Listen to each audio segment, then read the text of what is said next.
I'm Jason. I'm a car guy. I work at Vision Warriors. I'm a pastor on staff. I'm a master tech.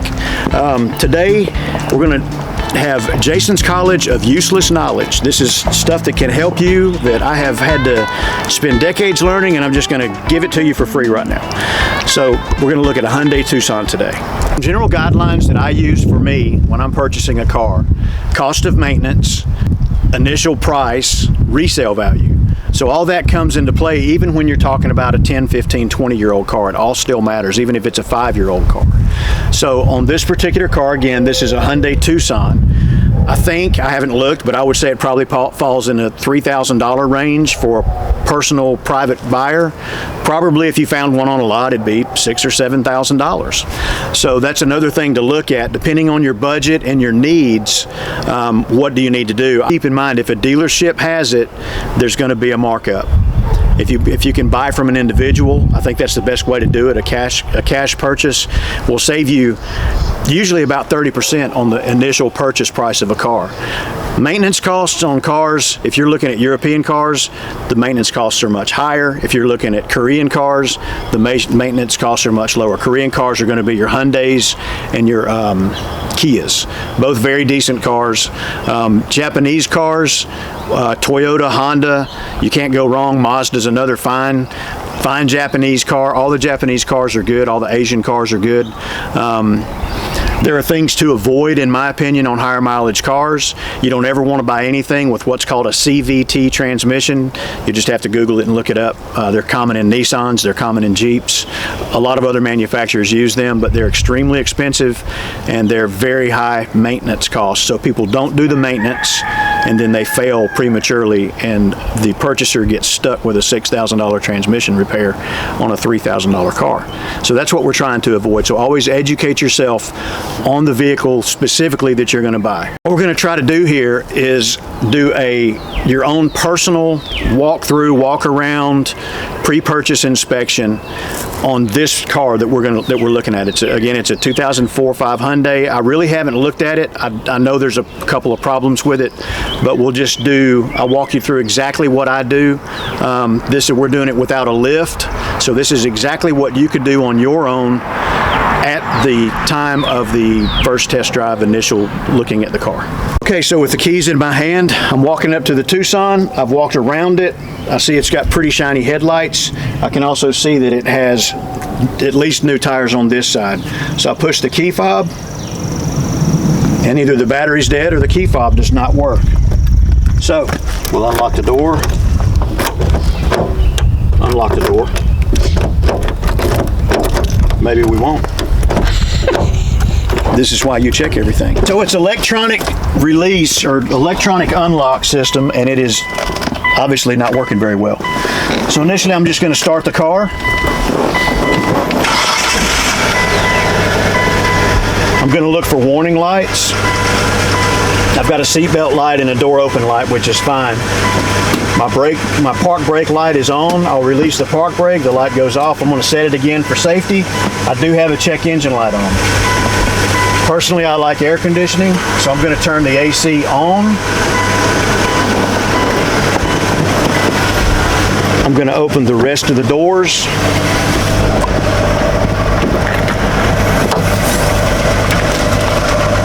I can hear that the car's running a little rough. So I've got all the doors open. Roll the window down, close the door, open the door, close it again. That switch works. And then I do the same thing, repeat. Down. That switch works. This all looks good. I want to make sure it's got a spare. I do. The spare is flat.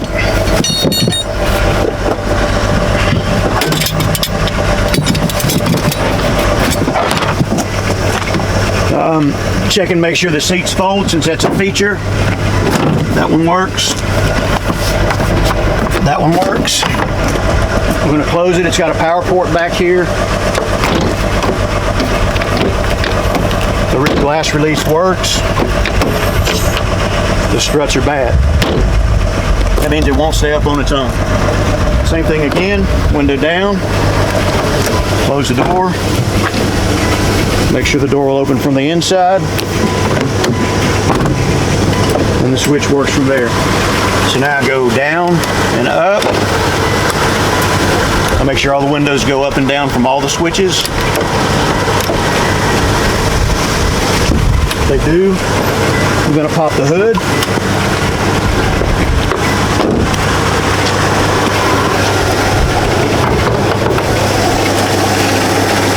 It's got a prop rod. I'm going to look for like oil, anything dripping, anything stinking or smelling. Use your nose, it's important. Don't see any signs of major leaks.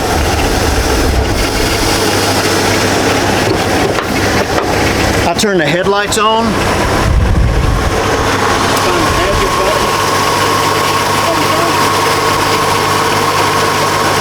Got turn signals and tail lights.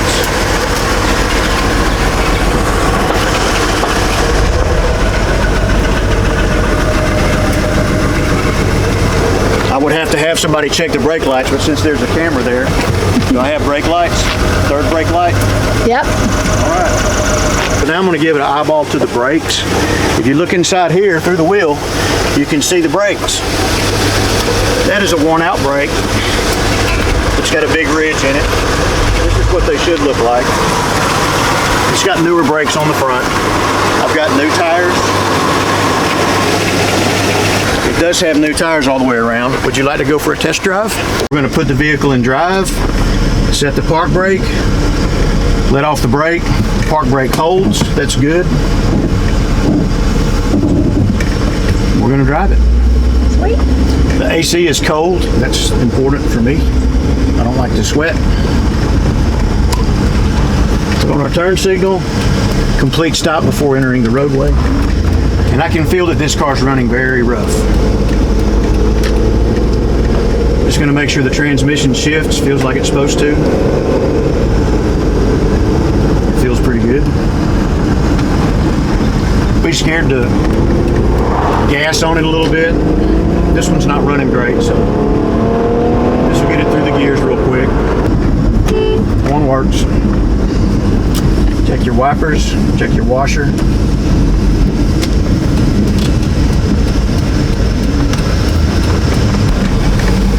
It is so beautiful out here. It's pretty. So I've got a little bit of front end noise. It's nothing terrible. The car drives straight, it steers straight. It seems to stop good. I don't feel any vibrations or anything like that other than the engine running rough. So I know that the customer has been told that this car needs the valves cleaned, which is a big process on this car. That's why they have blessed us with it. So it does have a check engine light. I suspect that it's a misfire code. We can do further diagnosis, but even just on a test drive like this, I would never buy a car with a check engine light on.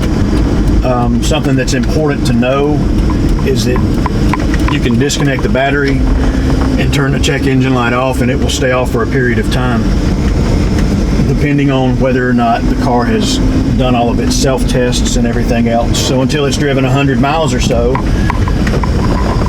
the check engine light may just stay off. It does have a sunroof, and I personally normally don't open them. We'll open this one, and it does open and close. Nice. All right, so in general, in closing, the main assessment of this car is that it's a really decent, properly maintained car. It appears to have been taken care of for the most part. There's some wear and tear on the seats. There's wear and tear on the trim. It's got new tires on it. The problem with this one is a check engine light. Again, it's going to be an expensive repair. I think it's about a $1,500 to $2,000 repair to fix this one. We can get it done here. I'll do it here. But probably from an individual with a check engine light on, you could probably buy this car for maybe $1,500. If you found one that had already had the GDI repairs, the valve cleaning, and was ready to go, you're probably looking at $3,000 to $4,000 from an individual, maybe $6,000 from a dealer. So this is a great little car. We're going to make something out of it, and it'll be available to you soon.